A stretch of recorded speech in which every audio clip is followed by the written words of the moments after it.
Those figures, though, obviously also include the interest charges from last year. If we have an adjusted budget, it doesn't read quite as harsh. There's a 3.2% reduction overall, and 18.3 million of real expenditure coming out. And that leaves the DHSS slightly on the positive side. It's a 0.1% growth in the budget. It's minimal, but we've done our best to protect health, recognising how important it is to people. The other area we've been looking at, of course, is the capital expenditure. And if there are any people here involved in the construction industry, that I'm sure is usually the first area that people look at to see whether in fact we're feeding work into the marketplace for next year. This year we are expecting 85% delivery of the projected programme.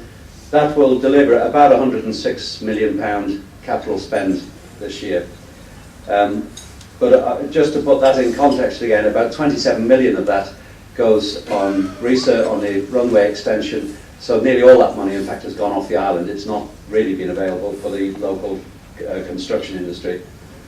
The programme for next year, though, is looking at around £96 million. So at this stage, it's not a big reduction on where we are, but it does come down over the next 3 or 4 years. Within that programme, we've tried very much to focus on capital schemes which will benefit the Manx economy, rather than is shipped off the island in effect for contractors for various projects to come from across, like the research scheme. We are trying to avoid that. And for those of you who are in the industry, you might be interested. Alongside the government programme, in total, a combination of the government programme and local authority programme, there's £37 million going in for housing. So notwithstanding the financial problems that we're in at the moment, we still believe this is an opportunity to use the lull in the construction boom that we've enjoyed to try and catch up on housing shortages. This will be new housings, new local authority housing, refurbishments and first-time buyer builds. So we are still committed to that housing project regardless of the problems we're in. But the net outcome of that is that for construction in the year 9-10, we estimate some £63 million has gone directly into the construction industry through our programme. Next year, 10-11, there will in fact be a 5% increase in that figure to 66 million in the same vein, to again recognise the needs of the construction industry at the moment, the fact that it is one of the largest employers on the island, and indeed the big boost to the unemployment figures in January came from the construction industry. So we're doing our best. We've listened to the industry, we know what the problems are, and we're doing our best to respond to that. There are only, usually every year I transfer money to reserves. These are internal reserves, which are in effect deferred spending. Because we've got a £25 million deficit this year, I'm not able to do that. But we will, 2 areas perhaps of interest. We will be setting up one new fund, which is a restructuring fund. Now this, unfortunately, has got confused with the Chief Minister's ambition to restructure government, and that's a different debate altogether. The restructure we're looking at here is to provide funds to government for a review of economic activities. In part, it's to provide funds to get the best professional advice we can get in relation to our forthcoming review of the 010 corporate tax.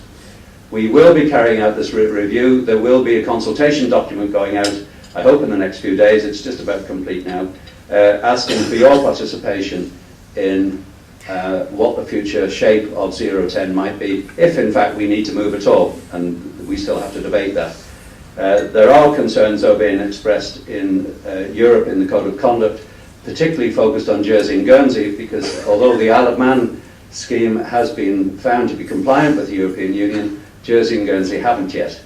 And obviously if they find against Jersey, our system is very close to Jersey, and clearly that's going to bring ours into question as well. So in anticipation of any future debate, we are setting out on a consultation programme with the industry to learn what the views are and what the strengths and weaknesses of the system might be.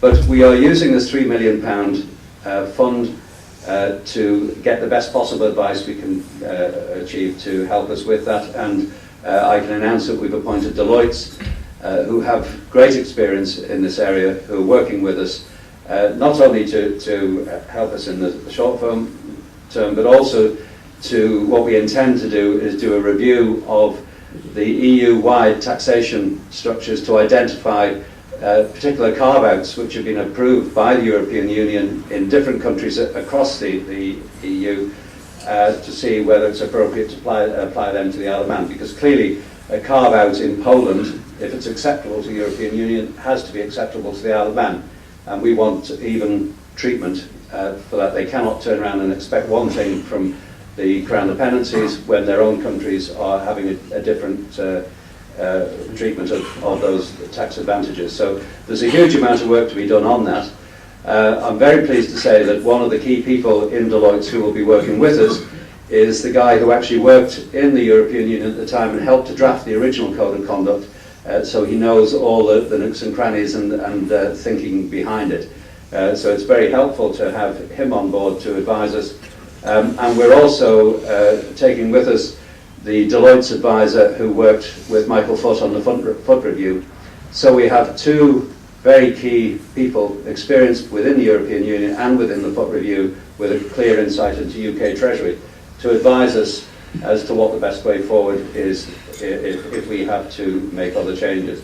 But I want to give you that reassurance that we have made ample financial provision, notwithstanding the problems we've got, to provide the best possible advice, technical advice we can get now to identify opportunities for the island to grow.